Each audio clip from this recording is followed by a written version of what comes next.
Hello, మీకు తెలుసా? అబ్బాయిల కన్నా అమ్మాయిలకి bone related are calcium issues ఎక్కువ ఉంటాయి. ఎందుకంటే అమ్మాయిలకి చిన్నగా ఉంటాయి బోన్స్. సో ఈ థిన్ బోన్స్ వల్ల ఏంటంటే ఆస్టియోపోరోసిస్ కానీ కాల్షియం డెఫిషియన్సీస్ కానీ ఎక్కువ. సో ఇది ఎందుకు జరుగుతుందంటే ఈస్ట్రోజన్ అనే హార్మోన్ బోన్ని ప్రొటెక్ట్ చేస్తుంటుంది ఉమెన్లో.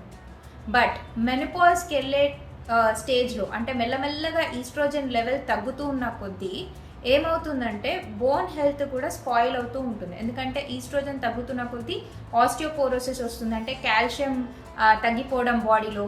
దాని తర్వాత bone related issues or calcium deficiencies ఎక్కువ ఫేస్ చేస్తుంటారు అమ్మాయిలు. సో అందుకనే నా advice 30+ women compulsory vitamin D తీసుకోండి. ఎందుకంటే సన్కి కూడా కంప్లీట్గా మనం ఈ మధ్య ఎక్స్పోజ్ అవ్వట్లేదు. సో అందుకనే విటమిన్ డి తీసుకుంటే ఏంటంటే మీ కాల్షియం, మీ బోన్ స్ట్రెంగ్త్ బాగుంటుంది. అండ్ కాల్షియం సప్లిమెంట్స్ కూడా బాగా తీసుకోండి. Thank you.